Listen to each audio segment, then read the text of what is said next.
বর্তমানে আকাশ প্রতিরক্ষা ব্যবস্থায় পরিণত হয়েছে আধুনিক যুদ্ধের প্রথম ও প্রধান প্রাচীর হিসেবে। প্রতিটি দেশ এখন আকাশকে পরিণত করছে রাডার ও ক্ষেপণাস্ত্র নিয়ন্ত্রিত প্রতিরক্ষার অভেদ্য দুর্গে।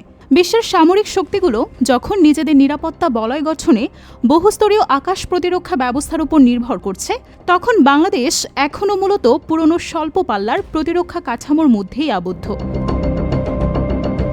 বিশ্লেষকদের মতে বাংলাদেশের আকাশ প্রতিরক্ষার বর্তমানে বাস্তবতা রীতিমতো উদ্বেগজনক। সূত্র জানায়, ২০১১ সালে কেনা চীনের তৈরি FM-90 স্বল্প পাল্লার ক্ষেপণাস্ত্র ব্যবস্থাই এখনও বাংলাদেশের সবচেয়ে কার্যকর ভূমিভিত্তিক প্রতিরক্ষা অস্ত্র। এই ক্ষেপণাস্ত্র ব্যবস্থা ড্রোন, হেলিকপ্টার ও নিচু দিয়ে উড়ে যাওয়া বিমান শনাক্ত ও আঘাত হানার জন্য কার্যকর।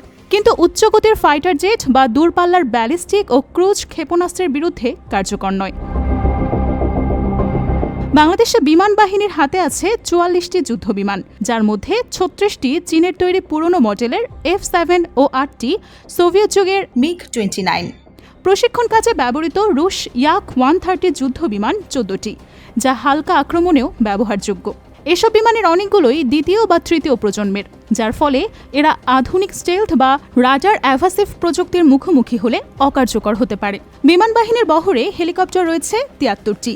এর মধ্যে রাশিয়ার MI সিরিজের ৩৬টি হেলিকপ্টার আছে। সঙ্গে যুক্তরাষ্ট্রে নির্মিত সেসনা, বেলের বিভিন্ন মডেলের হেলিকপ্টার আছে ২৪টি। সামরিক সূত্রে জানা গেছে, বাংলাদেশের সামরিক বাহিনীর কাছে ৪৪টি ড্রোন রয়েছে। এর মধ্যে ৩৬টি স্লোভেনিয়ায় নির্মিত ব্রামোর C4I। তুরস্কের তৈরি বাইরাক্তার TB2 আছে ৬টি। গত বছরই এগুলো যুক্ত হয়। বিশেষজ্ঞদের মতে বাংলাদেশের আকাশ প্রতিরক্ষায় সবচেয়ে বড় যে ফাঁকটি রয়েছে তা হল মাঝারি ও দূরপাল্লার ভূমি থেকে আকাশ পদ্ধতির ক্ষেপণাস্ত্র ব্যবস্থা। এর অনুপস্থিতির কারণে দেশের আকাশসীমা পুরোপুরি উন্মুক্ত উচ্চমাত্রার হামলার সামনে। আকাশ প্রতিরক্ষা ব্যবস্থায় উন্নতমানের রাডার থাকতেই হবে। সামরিক সূত্র জানায়, ড্রোনের মতো হুমকি মোকাবেলায় কাউন্টার ড্রোন সার্ভিল্যান্স ব্যবস্থা কেনা প্রক্রিয়াধীন রয়েছে। চলতি মাসে বিমান বাহিনীর আকাশ প্রতিরক্ষা ব্যবস্থায় যুক্ত হয়েছে নতুন রাডার GM-403M।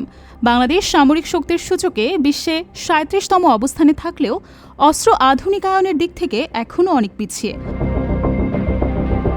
স্থানীয়ভাবে মেধা কর্মকর্তা তৈরির ওপর জোর দিয়ে বিশেষজ্ঞরা বলেন, আকাশ প্রতিরক্ষায় উচ্চতর গণিত, পদার্থবিজ্ঞান থেকে শুরু করে প্রকৌশল পর্যন্ত সবই অন্তর্ভুক্ত। ভারত, পাকিস্তানের সবচেয়ে মেধাবীরাই বিমান বাহিনীতে আসে, অথচ বাংলাদেশের কোনো বিশ্ববিদ্যালয়ে মিলিটারি স্টাডিজ ডিপার্টমেন্ট পর্যন্ত নেই।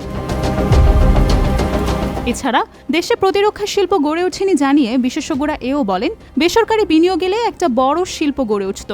এখানে বড় ঘাটতি রয়ে গেছে। সবকিছুতে বাহিনী ও সরকারের উপর দোষ চাপিয়ে দিলে হবে না, সবারই এগিয়ে আসতে হবে।